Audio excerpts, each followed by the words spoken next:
As the gaming medium has changed, I have noticed a large number of people missing the prominence of music in games. The catchy, short but sweet synth melodies looping, and the high octane guitar solos and programmed drum machines seem to have been replaced by diegetic atmospheric sounds and the occasional ambient music, such as distant piano and woodwinds making the For the purposes of clarity, diegetic refers to things which occur within the plot or universe of the story or medium. So, diegetic sound is, of course, the sounds that are made within the game's universe, like the jangling of Nathan Drake's car keys as he thrusts his hand into his pocket trying to find his coupons, and also his wallet, which is where his coupons would be. Presumably in his wallet, in his gun holster next to his gun, so that if he shoots somebody, he can also pull out his wallet. Now, I personally attribute the aforementioned observation to a growing trend within the approach to music in games. That music has become something of a black and white thing, very high contrast. That music must be low profile in most moments to better contrast the high octane portions which come later on. While playing through the game Legend of Zelda Breath of the Wild, I oftentimes did not realize that an area such as the Temple of Time had a unique musical theme itself. I only noticed it when I actually stepped away from the game to clean up cat bile, did I actually make out the delicate piano and the chord extensions, and the usage of the Dorian mode, which served as an incredibly subtle callback to the original Temple of Time theme. Similarly, I hardly noticed the almost lullaby-like Hyrule field theme, as I was too busy having laser pointers aimed at me by guardians as though I were some kind of excitable cat. I suppose one of the biggest downsides to these incredibly atmospheric compositions is that they are incredibly well composed and purposeful, but too often get drowned out in the diegetic sounds of gameplay, such as character grunts, weapons clanging, and the sound of me picking up and throwing rocks to find all the damn Koroks. It is only in the rare idle moments that I feel like I can truly take in the music that I simply have not yet noticed.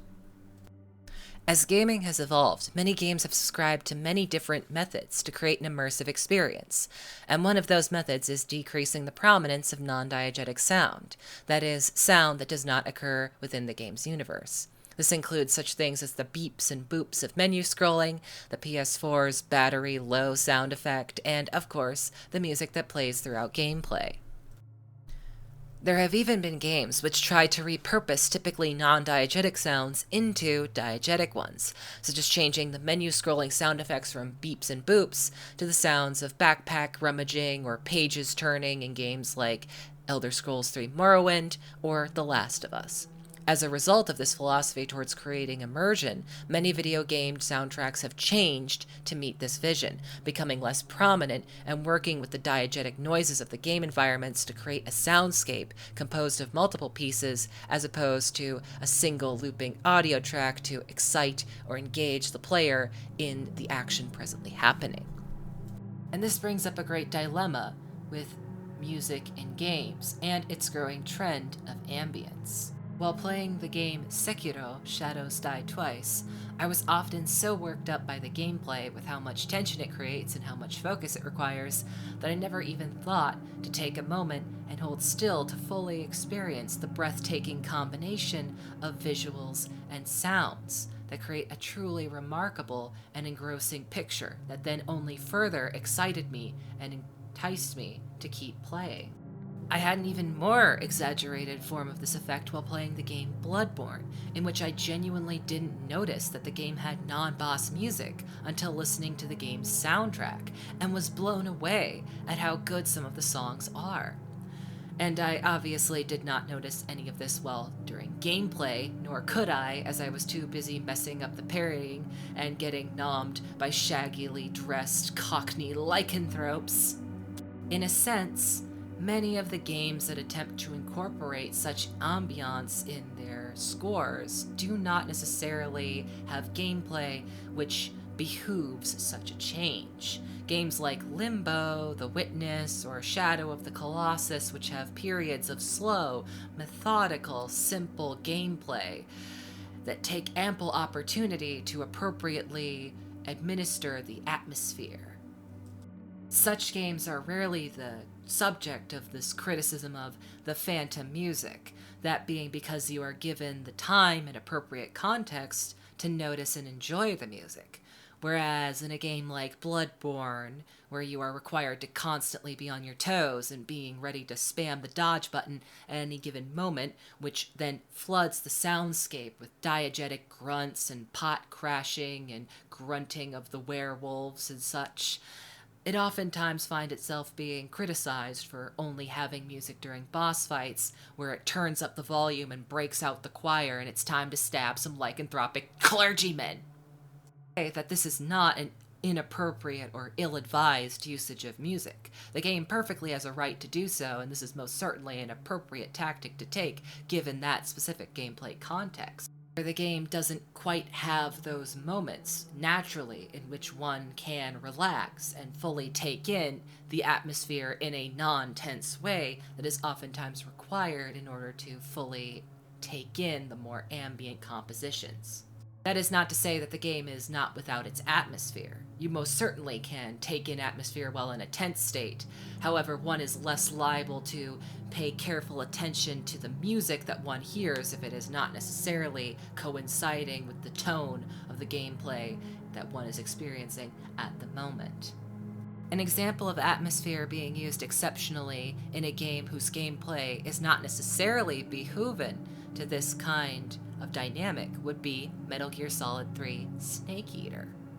Now, Snake Eater's music is obviously quite dynamic, with ominous and tense music while not being detected, and exciting and energetic tunes while being spotted. But there is a moment, around halfway through the game, where we experience a whole new side of the music and sound design, that being the famous ladder sequence. Defeating one of the main bosses, Snake approaches a massive ladder, and the player begins to climb it. This is not a cutscene, and the player is still in full control of Snake. As one ascends the ladder, the repetitious clacking of Snake's manly boots against the rusted metal of the ladder fills the soundscape. This goes on for a few seconds, and the player likely begins to get bored. What is this, they think? Why doth I be climbing this ladder for so long? Only for the silence to be pierced by a vocals-only rendition of the game's main theme. Without the bombastic instrumentals from the game's opening screen, the song completely changes tone, and now feels rather dreamlike, magical, and also sorrowful. Now players are excited to climb the ladder. It is making them feel something. The ladder continues until the song's completion, and the players hardly even realize they spent nearly 2 minutes totally engrossed in climbing a ladder. But I suppose this can be a good thing for gameplay. The low-profile music, that is. Constant music, especially if it is repetitious, short, and always looping, can swiftly annoy if it persists too much, particularly in games that require a great deal of backtracking or repeating the same areas again and again.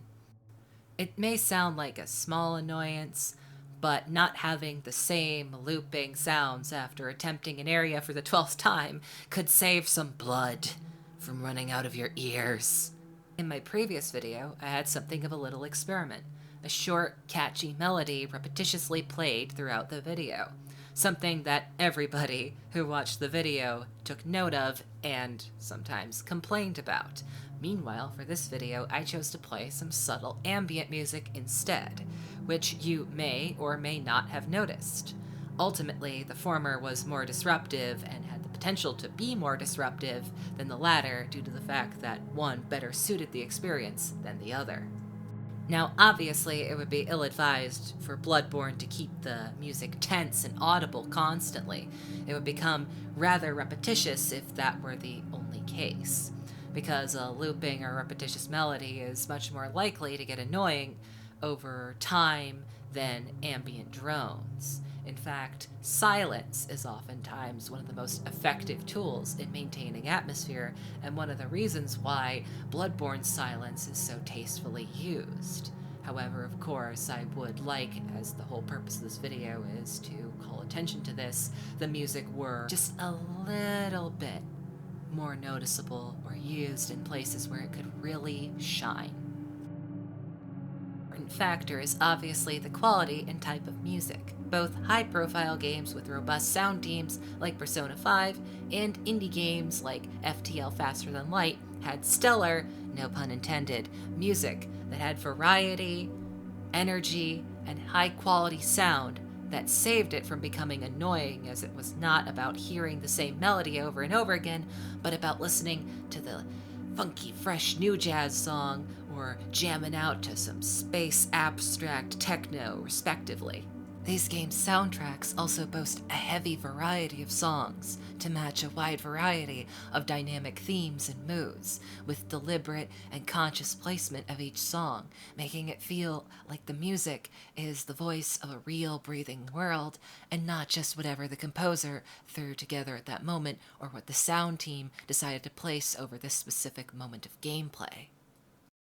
Soundtracks, especially soundtracks for lengthy media like video games, engage in a delicate balance between repetition and novelty. Having a theme which repeats itself can serve to quickly establish a mood and transition a scene from one quality to another, with this being an especially important tool in lengthy JRPGs like Persona or Final Fantasy. This can serve to make songs feel familiar and lead the player to recognize which mood they signify right away, though some may criticize this, of course, depending on its usage, as jarring, manipulative, or even obnoxious. Conversely, introduction of a novel song, something the players have not heard before, can greatly impact a player's perception and engagement in a narrative or gameplay moment. Like contrasting or novel colors in a painting, it can help some moment of expression really pop and hit the viewer with a new sensation. Now, one who is exceptionally critical of the ambient approach may look at such examples of minimalistic music and dismiss it as inherently low effort or easy music to fill in the void as some kind of placeholder. However, while this may in some way seem to be the function of ambient music in a reductionist sense to some, this is somewhat of a dismissive position to take, given the amount of detail that is often put into these ambient soundtracks and compositions. The breathy and low-volume mixes somewhat betray the dense and complex layering of chords. The diegetic sounds of gameplay may mask the delicate leading and subversion of one's melodic expectations, and the softness of the compositions may hide some unconventional or very purposeful rhythmic arrangement. For a much closer and more elaborate look at what I'm talking about, I would highly recommend checking out the YouTube channel 8-Bit Music Theory, particularly his video on Breath of the Wild's music. He goes into a great deal of detail about all this, and even if you don't understand music theory even a little bit, like me, I'm sure you'll get a kick out of it just to see how truly dense these arrangements are. There are numerous approaches to music in games, but to begin to conclude, I do believe that music in video games finds itself to be most impactful to the overall experience when it works with the gameplay towards some greater intended effect. Music in games, as in film, is most artistically used as more than just some tunes to listen to while grinding a hard level, nor just some sounds that hang in the background to fill up empty space. While there is always space for simple and direct uses of music as something to enhance the entertainment quality of the video game, one shouldn't dismiss or write off ambience. Rather, one should really look at how the music works in collaboration with the work as a whole. Music is deeply interwoven with the experience of video games, and no game would be the same without its respective sounds or silence. To answer the question proposed in the title of the video, As video games seek to achieve a more immersive and engrossing experience, the prominence of diegetic sound has forced an evolution of many video game soundtracks to match and accommodate its new atmospheric neighbors. There will, of course, always be room for more straightforward and audible sides of video game music, so long as that developers maintain an awareness of the effect music has on games and strive for a complementary relationship between games and their music. Thank you for watching. Sorry this one took a while. I hope you enjoyed the video, and I hope you will look forward to more in the future. If you liked what you saw and you would like to see more, drop a like and subscribe for more content. If you have any thoughts you'd like to share, please feel free to use the comment section to let me know what you think. Thank you so much for watching. Good day.